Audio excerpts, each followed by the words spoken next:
দর্শক, আপনারা দেখছেন এই মুহূর্তে শিক্ষা ভবনের সামনে 7 কলেজের শিক্ষার্থীরা সকাল থেকেই তারা কিন্তু আন্দোলন চালিয়ে যাচ্ছে। তারা তাদের দাবি আদায়ের লক্ষ্যে তারা অনড় অবস্থানে রয়েছে। তারা জানিয়েছেন তাদেরকে শিক্ষা ভবনে তাদেরকে একটি প্রতিনিধি দল ডাকা হয়েছিল, কিন্তু তারা আসলে সেখানে যায়নি। তাদের কথা হলো তারা শিক্ষা ভবনে যাবেন না, তাদের এখানে আসতে হবে, তেমনটাই কিন্তু তারা জানিয়েছেন। এই মুহূর্তে আপনারা লক্ষ্য করছেন যে রমনা জোনের ডিসি মাসুদ আলম তিনি কিন্তু শিক্ষার্থীদের সাথে কথা বলার চেষ্টা করছেন এবং দেখা যাক আসলে কি হয়। আপনারা লক্ষ্য করছেন যে শিক্ষা ভবনের সামনে এক পাশে শিক্ষার্থীরা অবস্থান নিয়ে আছেন সকাল থেকে এবং অপর পাশে কিন্তু প্রশাসনের লোকজন, পুলিশ তারা এখানে ব্যারিকেড সৃষ্টি করে কিন্তু এখানে রেখেছে, যাতে এই সচিবালয়ের রোড শিক্ষা ভবনের সামনে থেকে কোনো ধরনের বিশৃঙ্খলা না ঘটে সে ব্যাপারে কিন্তু প্রশাসন সচেতন সজাগ রয়েছে, যাতে কোনো ধরনের অপ্রীতিকর ঘটনা না ঘটে। দর্শক, এখানে আপনারা দেখছেন যে রমনা জোনের ডিসি মাসুদ আলম তিনি কিন্তু শিক্ষার্থীদের সাথে কথা বলছেন, তেমনটাই কিন্তু আমরা লক্ষ্য করছি। আপনারা দেখছেন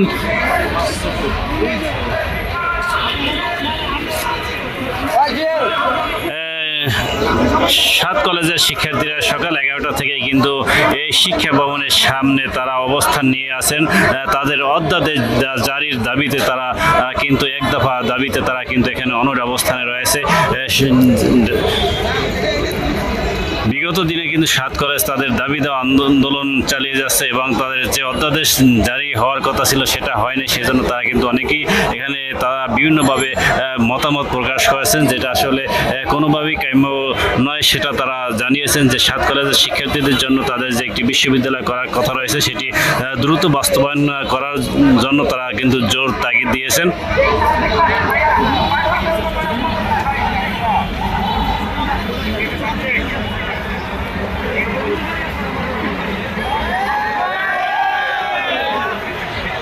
দর্শক, আপনারা দেখছেন রমনা জোনের ডিসি মাসুদ আলম কিন্তু শিক্ষার্থীদের সাথে কথা বলছেন।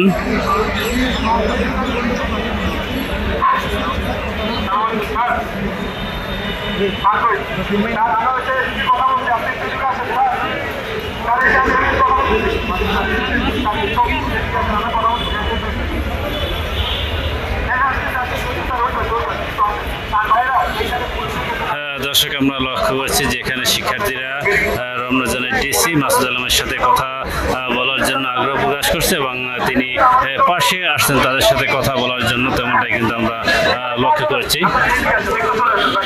সকাল 11টা থেকেই কিন্তু শিক্ষা ভবনের সামনে শিক্ষার্থীদের যে অধ্যাদেশ জারির দাবিতে তারা কিন্তু অনড় অবস্থানে রয়েছে এবং অপর পাশে কিন্তু এখানে পুলিশ প্রশাসন কিন্তু কঠোর অবস্থানে রয়েছে এবং ব্যারিকেড দিয়ে তাদেরকে আটকে দেওয়া হয়েছে, যাতে তারা এই সচিবালয়ের রোড তথা এই শিক্ষা ভবনের সামনে রোডে কোনো ধরনের বিশৃঙ্খলা না ঘটাতে পারে সে ব্যাপারে তারা কিন্তু সোচ্চার রয়েছে। এবং আপনারা দেখছেন যে এখানে জলকামান কিন্তু প্রস্তুত রাখা হয়েছে।